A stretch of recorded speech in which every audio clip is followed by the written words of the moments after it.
You can't do this in Europe. And I can't figure out what he's talking about. You can't throw dynamite off a mountainside and blow things up. Probably not. You can't go in and see people working in miserable conditions. I mean, guess not. But yeah, he was really excited about this. He wanted to go back in the next day because those were real people, not like the fake people that he's been hanging out with. his, his fake tourist friends, I guess. So, people get really excited about this mine tour. And it just the I do like the film because it shows you how sort of oblivious the tourists are. They don't seem to know where they are, how to pronounce the name of the town they're in. They don't know what's going on. Most of them are Europeans. I found this when I went to Bolivia too, that there were more European tourists than there were American US tourists. I think because Bolivia is just harder to deal with for most Americans, to be honest. It's harder to get to and harder to the Europeans are more they're tougher than us that way. Yes, they are. No, they do. They travel harder. I don't want to stereotype, but I think it's true. So they're in there, and all the Europeans are in there doing their thing. And one of the tourists says, this is like a trip back in time.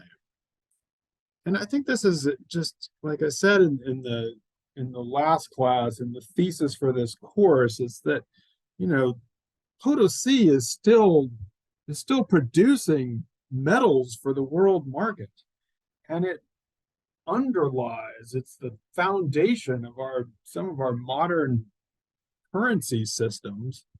And so to act like this is a trip back in time when you're actually observing people who are your contemporaries in the present day is a strange thing to say. And I think that you have to be very careful with ideas that somehow when you travel in space that you are going back in time, because you will get very confused if you do that. At the same time, I do wish that the film authors or the people who made the film had given us more of those historical connections, right? They don't really explore the contemporary and historical connections of Potosí to the world market as much as we've been doing in this book. So in this book, of course, this is in your notes already, so you don't have to copy it down. And we talked about how what Lane says is that most of the time, and most historians, when they're talking about Potosí, and if you visit it, as we saw in the film, if you go there, they're going to tell you about this terrible time when there was a Mita and everybody was basically enslaved and brought in, and the Europeans were just driving this town to extinction, and it's just hardship and terrible.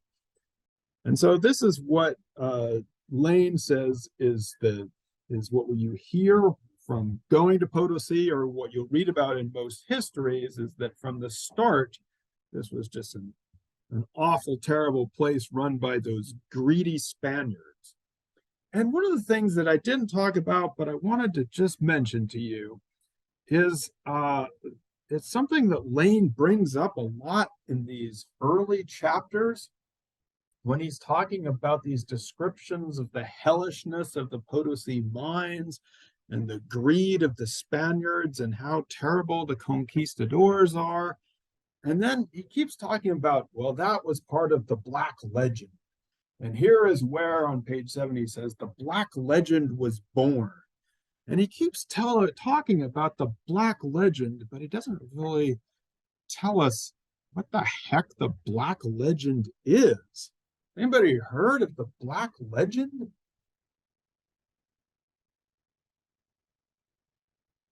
I read it about 7 times in there. Did you get any sense of what the Black Legend could be?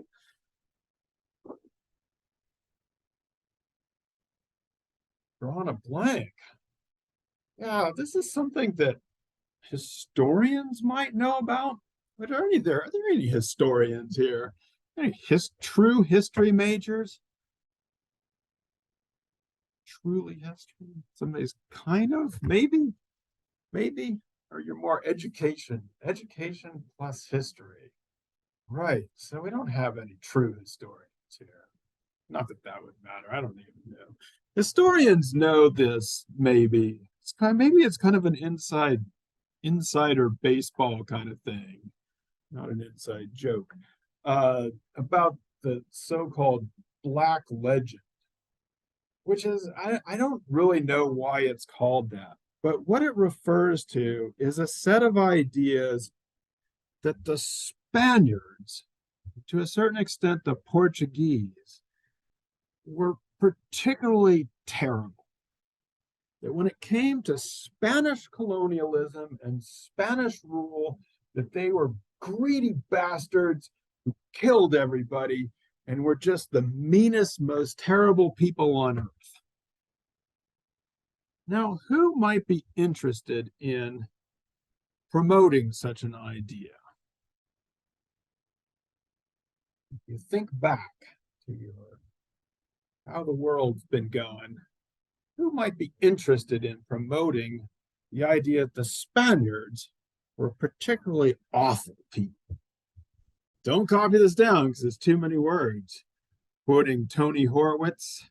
So basically, what happens in our own country, in the United States, up until the Revolutionary War, Spain either claimed or actually owned most of what is now the United States. That's why when you go west or when you go south, all the names change over into Spanish names. Many of the names change over into Spanish names. And there's places like New Mexico and San Francisco. In fact, the Spaniards had ships had rounded the coast and were up into Alaska almost. And so as the United States is pushing west, they wanted to justify the fact that they had a right to this land and that they were better off. And so they called upon these ideas that were known as the Black Legend. And now they were not invented in the United States, were invented before.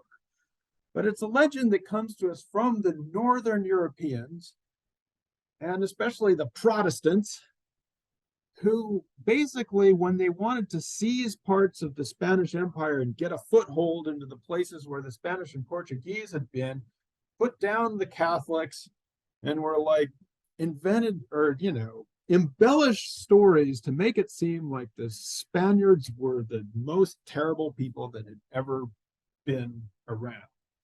And that they were somehow the English or maybe the French or maybe the Dutch were somehow nicer people and were, going to do things right. And so what Lane is saying here is whenever we read stories about how terrible the Spaniards were during colonialism, we have to be careful because some of that was marshaled into propaganda for other people who were looking to edge in on the empire. Now, you might be saying, well, what the heck does this have to do with my life today? And that's where actually Horowitz's article is about immigration in the United States today, which is to say that a lot of the stereotypes from the so-called Black Legend are still being used. Maybe people don't know that they're being used, but they're still being recycled by politicians today that would claim that the Spaniards are particularly greedy or lazy or don't know what capitalism is or just extract things. So there's a lot of ways in which this so-called Black Legend, and probably it needs to be retitled now because it sounds completely different than what it may have been intended to be, but it still gets bubbles up into popular consciousness. So that's why we need to be careful whenever we hear stories about how awful and terrible the Spanish colonialism was. You have to think, well, was French colonialism any better? Was British colonialism any better? Maybe, maybe not.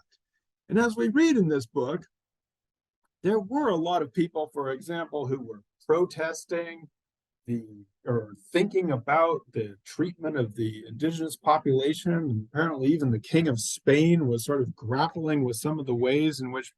So it wasn't that, a lot of these things that were going on that later got framed or were framed, and rightly so, as injustices. It's not that people didn't understand this. I mean, there were people actually thinking about it, but it sort of got reframed because of the Anglos' desire to kick the Spaniards out of the places where they were. So we talked about this, though, in your notes. So to go back to your notes, one of the things that Chris Lane is trying to do is to re-examine the story, especially of early Potosí. And he wants to say, okay, well, there were a lot of probably bad things that happened, but we have to be careful that we don't fall into sort of stereotypes from the Black legend about how bad it was, because it may not have been as hellish as people wanted to indicate. But his big find, as we talked about in the last class, is how much during the early years of Potosí, the indigenous people, the native peoples, the native Andeans were in charge of a lot of the production, and especially the refineries or the refinement of silver, and how central women and people of African descent were to early days of Potosí. However, we saw on page 66 that pretty soon, or after a while, so this was good up until a point, and it's an interesting part of history. But after that easy ore plays out, Potosí goes into decline. In fact, you might even say crisis, and is at risk of being abandoned, like many mining towns across the world. Once the easy stuff is gone, once you've blown things up, then everybody leaves, and you're just left with a hole in the mountain. And Potosí was actually kind of in that state of danger until we get to chapter 3, where we have what is called the Viceroy's Great Machine. The Viceroy's Great Machine. Now, again, when we talk about a great machine here, we're not talking about a new big robot or something. We're talking about several elements that this Viceroy put together to make Potosí produce again. So it is the Viceroy who, after these first years, now remember, this is after the indigenous methods were kind of petering out, you might say, who then brings in the Mita, or this forced labor draft, where every 7 years you had to send in people to work there, for men to work there for a year, and there was basically a quota. Now, this is, as Lane says, the Mita was never uncontroversial. So it was, even while it was being implemented, people were protesting against it. He says on page 72, the Mita work was not unpaid, it was not permanent, it was not slavery, yet it was coerced and vastly undercompensated, and it severely disrupted native Andean subsistence patterns. So, he rightly blames this for a lot of the depopulation, the loss of population that happened in the Andes. This is very difficult stuff to do. And you might wonder, well, then why didn't people resist more? And if you look on pages 78 and 79, you'll read a couple stories of Mita captains, or people who are probably of indigenous or mixed ancestry, who are getting rich off of this. So there was money to be made if you could marshal the people and get them into the labor. So that's one part of the machine, is the labor supply. The next part of the machine is the mills. So the processing places. Now, in some mining towns, you just take the ore out and process it somewhere else. But our Viceroy here has the great idea of processing the stuff in basically in and around Potosí. And interestingly, he's able to build on page 81, one of only two huge public works projects. He says that, he was able to get these, to marshal these Kari reserves, and so that they could get canals and aqueducts down to supply water for the mills. Interestingly, he says that this is a huge public works project, the only one of its kind in the Spanish colonies, with the exception of the drainage of Lake Texcoco to protect Mexico City from seasonal flooding. Both projects relied on the labor of thousands of indigenous draftees. The difference in this case is that the Potosí project actually worked, although thanks to poor maintenance occasionally proved deadly, which we'll talk about. But at this time, it was able to work in order to power the mills. Third element of this is mercury, being able to process the ore and get silver out through the use of mercury. And it happened that there were some nearby mercury deposits or mercury mines, which were probably even more dangerous and terrible than the Potosí mine. As we know, working with mercury is not good for your health. And he says here that it was actually it may have been more dangerous to work in some of the mills and some of the places that were processing the ore than it was to work in the mines, just because of the fumes and the dust and the terribleness of it, even though you were above ground. And then finally, the mint. He has the great idea, and again, most mining towns, you ship all this ore or all your raw materials off somewhere else to get it stamped. And certainly in Potosí, for most of their lives, they were dealing with either raw silver or they give somebody an ingot, something from the mine, and they pay with that. And so they really weren't necessarily used to dealing with coins, but he puts in an official royal mint there. It starts turning the silver into coins with the insignias and stamps and branded as, official currency. And so you get this combination, which is fairly unusual for its time. Like I said, most mining towns are just kind of one-hit wonders, and you send the stuff somewhere else to have this done. But here we have all the stuff being done in Potosí. You have a mine, you have this huge concentration of labor, you're milling the stuff there, you're processing it with the mercury coming in from not too far away, and then you're minting it into coins right there on the spot. And so the result of this is that instead of having just being a one-hit wonder or a place that supplied another city, you have this city grow up at 4,100 meters, as he calls it in chapter 4. This is an improbable global city. Improbable for a number of reasons. One, it's right in the middle of South America in the highlands. It's a landlocked city. It's hard to get to. Very difficult to get to this place.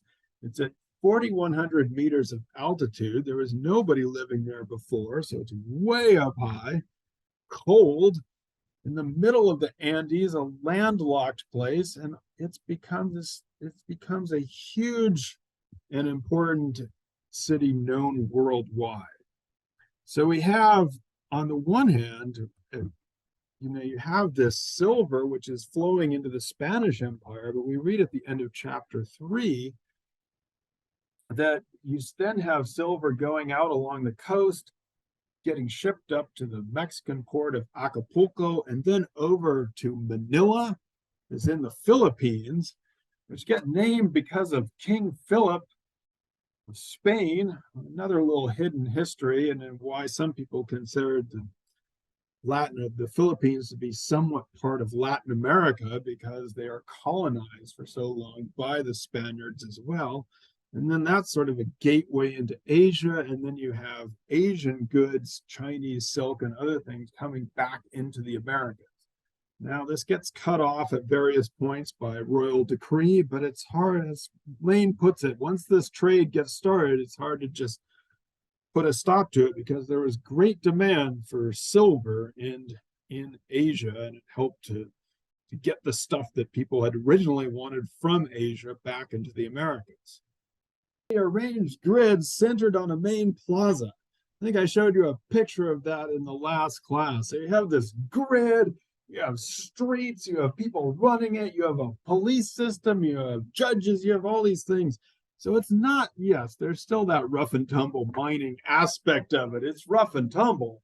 But unlike many places, like we imagine mining towns to be, there's a very organized bureaucracy and city functions, and it's got, like I said, since it has this mint and all this stuff going on there, you have a very highly developed city system. You have people coming in from all over the world. You have people coming in from Asia and the Middle East trying to get a handle on this, from all parts of Spain, from all parts of Europe.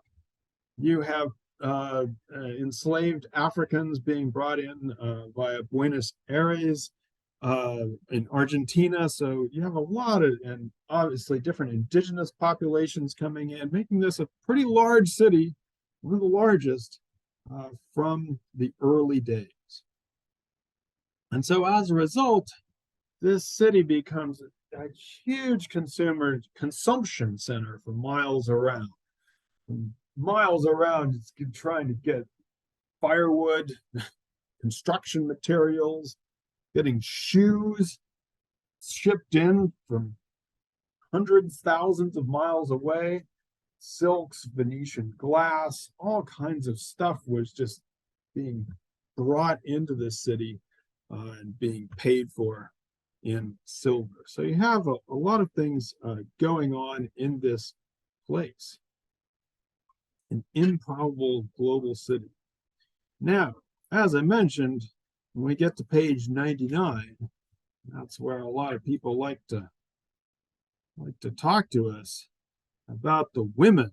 We have here that Lane tells us that Potosí and the Cerro Rico and Imperial Villa of Potosí survived thanks to women. They're doing all these things, hiking back and forth with food, cookware, doing the markets, the selling.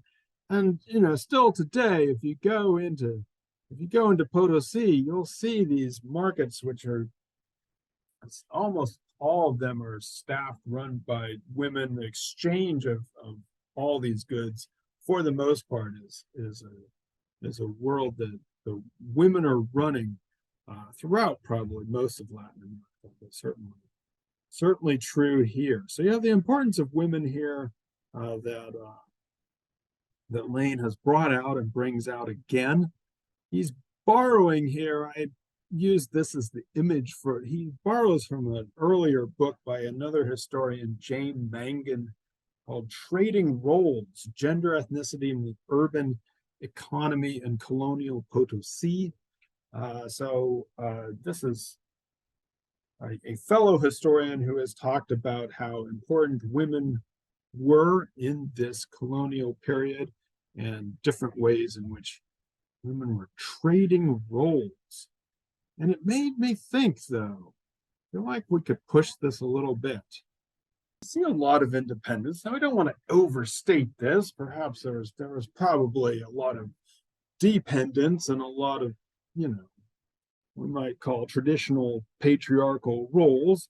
And in fact, on page 101, Lane explicitly says this is not to say that patriarchy was dead in Potosí, but its power was checked by willful women, Spanish inheritance law. Oh yeah, they had to divide things up. They couldn't just cut the women out of the will. Local demographic patterns and an abundance of economic opportunities made possible by silver. And then he spends a couple pages talking about some pretty funny things that some of these women were doing. What else were they doing besides just having powerful independence and cooking? What else were they up to?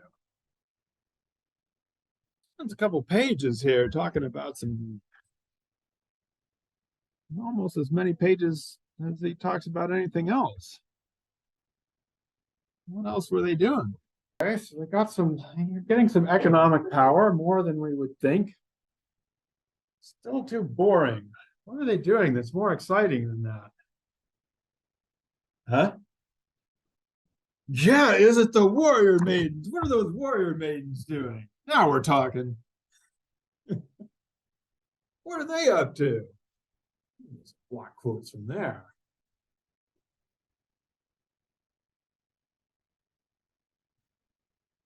Going in, dressing like men, sword fighting, shooting people, pistols, seducing men's wives. Let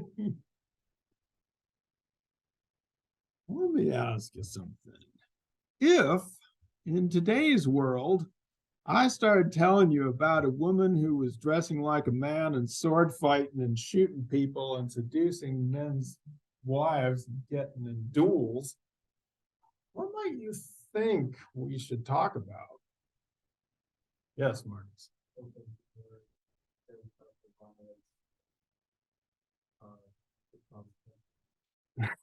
Okay, fair enough.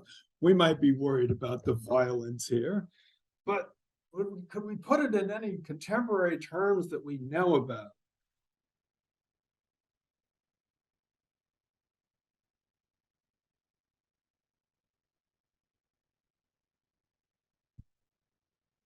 Not. Well, I started thinking, hey, wait a second.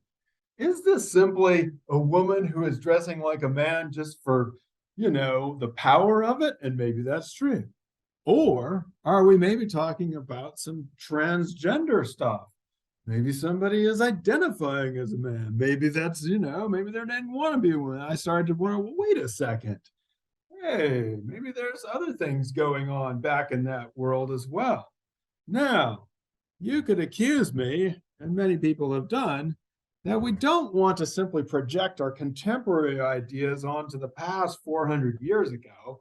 That's not good, right? So we don't want to just say, just because somebody was maybe trying to get more power within the roles of their time, that they were trying to bend the gender ideas of the time. We don't want to say that because that's ahistorical. But what bothers me about saying that you can't project things onto the past is that in the Americas, in the indigenous societies of the Americas, a lot of them are known in North America, but as among the Aztecs and among the Incas as well, there were these third gender figures who were neither male nor female, or who were men who took on female roles, or women who took on male roles, and they might be special religious shamans or things like that. So the idea of gender nonconformity, you might say, is actually very deep in the Americas. Now, does that mean that the Europeans who were doing this swashbuckling crazy stuff were drawing upon indigenous ideas? No. However, I guess I'm just trying to say that there's might be an opportunity here to think about how maybe there's more interesting stuff going on. Well, the gender stuff is super interesting as it is, but maybe there's something going on where people are starting to play with those ideas. Yes, Marcus. That's possible as well. And I think that you have the some funny ideas going on in Shakespeare. You certainly had some interesting ideas going on in the Spanish world, and they would have been linked up with different things going on in the Iberian Peninsula. So I don't know. For me, there's a really interesting, perhaps, opportunity here to talk about something that in some ways gets underplayed a bit. And I also have to wonder about the sexuality part of this.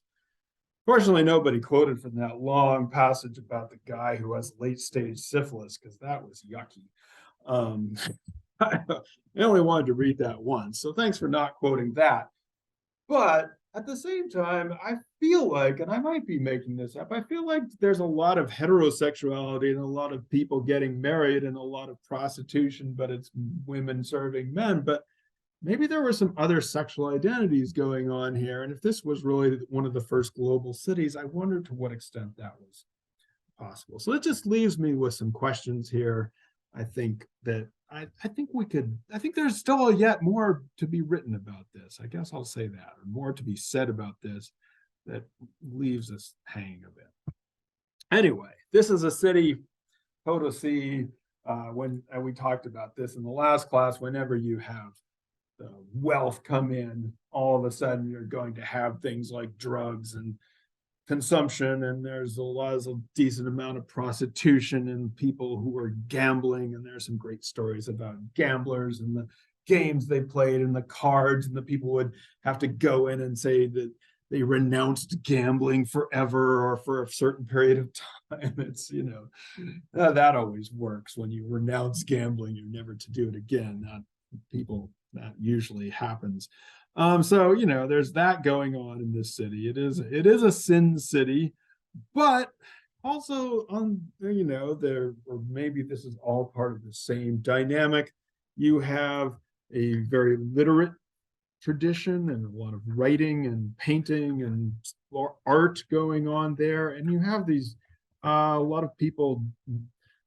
You have churches and monasteries cropping up, some of the most beautiful architecture in the Americas around the church, and various people coming in to try and evangelize or save the new people. So it's a paradoxical city, as we might expect. Now, in the last, as we go along, we have some more crises. So Toledo, the Viceroy, builds this great machine, and as we get into the end of our reading for today, we find Potosí getting kicked down again. So let's see. Megan, what happens here? What's one of the things that happens? It's one of the bad things.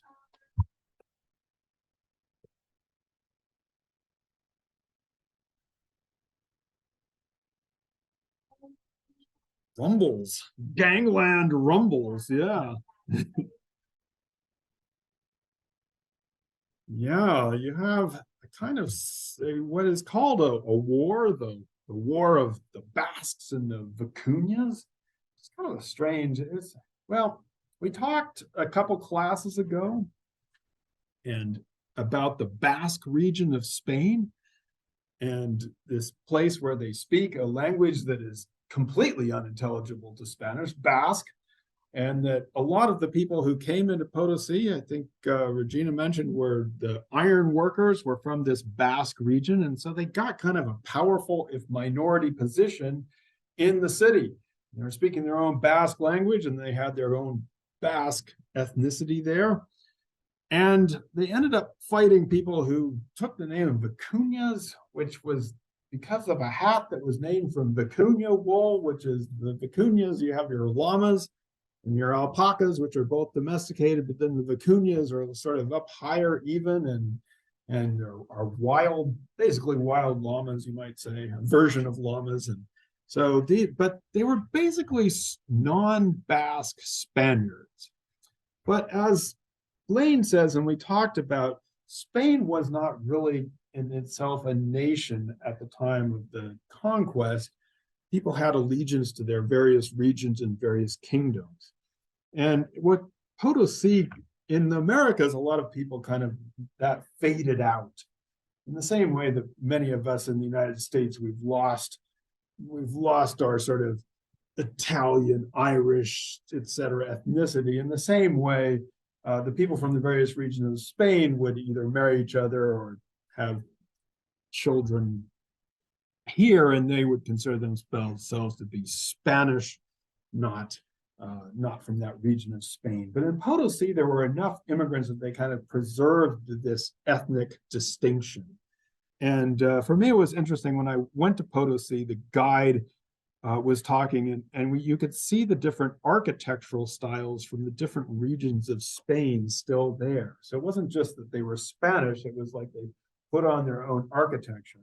And the guide on my trip called them from the nations of Spain, which is kind of an interesting way to put it, because, you know, we think of Spain as a nation, but for him, he was like, oh, yes, well, these are from the nations within Spain. And I think they thought of themselves more this way. So we have this civil war, street rumbles between the Basques and the Vicuñas, which is finally put down. Let's see, what else happens? Regina, big problem. What else happens? Yeah, stop with the flood. The flood. Yeah. Kind of a natural disaster. It's a disaster from that. Remember, we talked about how that guy had this wonderful public works project where he was able to have reserves of water up in the mountains and then canal them down into the city. But if you don't maintain those and it rains too much, all the water bursts out at once and results in a great and terrible flood, which destroys a lot of the mills and a lot of the wonderful houses and kills a lot of people. And then there's also something that is difficult for us to understand. For me, this is difficult to understand because money is difficult to understand. But if you remember, they were minting these coins, and the coins were supposed to be a certain percentage of silver. That's why they had value. And so when you had one of these coins, if you gave it to somebody, you could be assured that it was, say, 93% silver. But the thing about money is, and it's still true today, money is basically has value not because of what is in it, it's because what we believe we can do with it. Give you an example.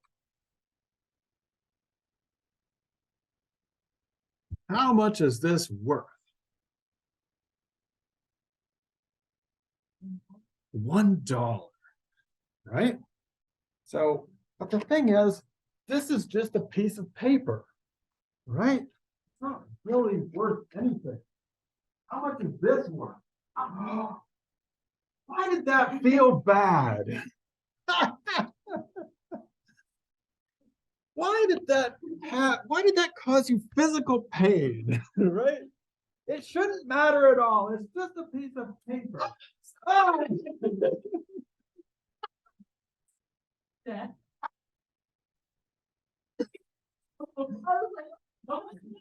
This lesson caused me a job. Well, I mean, this is a quarter, right? If you want a quarter. I don't want that. Oh, man. I remember the first time somebody tried to give me 50 cents that way in the restroom. It always impressed me, and so I've always wanted to do that. Money has value because we believe it has value. This paper doesn't have any value. It's just got somebody's head on it. Now it doesn't mean anything. And weirdly enough, the same thing happens with even silver coins, which is to say that people started, shaving off a little bit of the silver or putting a little less silver in until it got to the point where people are like, wait a second, there's not enough silver in this. So this causes a speculative crisis. It causes problems in currency markets around the world.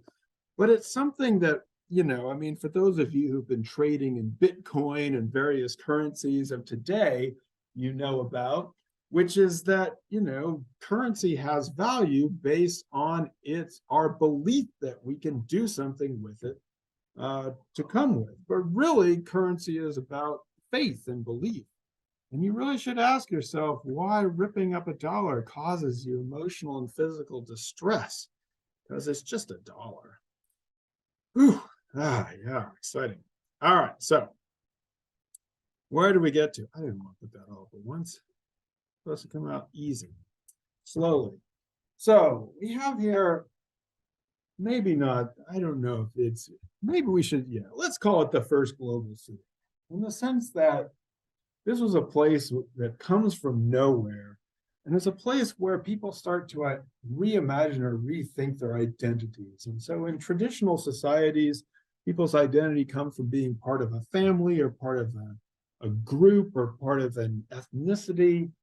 And in this place, people become bakers and workers and, and are able to develop new and different identities based on their roles in a point of production.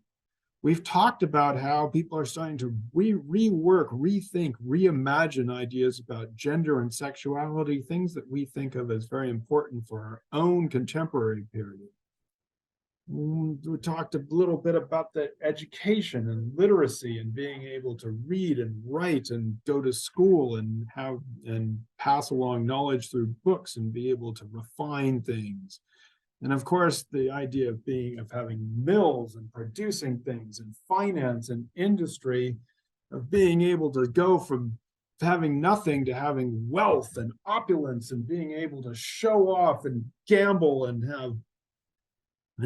buy and sell things. And in general, how, as we think about our world, how much of it is a consumer sphere and how much we need to do in order to bring all this stuff together. So I think this is, I think these are all things that we think about and value in today's world.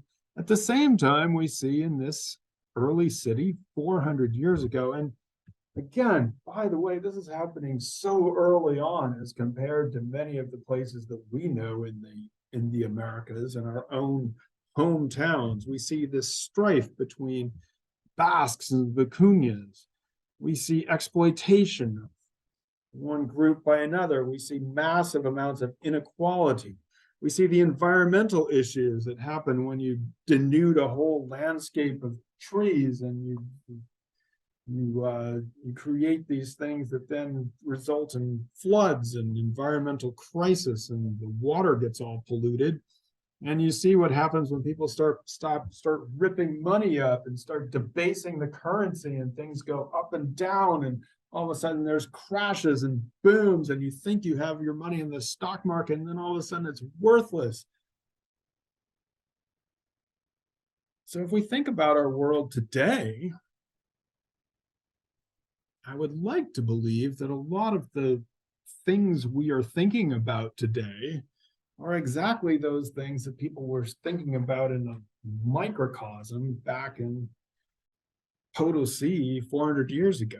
So maybe, hopefully, this is not just something that we can look at in history, but something to think about and learn from as people were starting to deal with these issues very early on.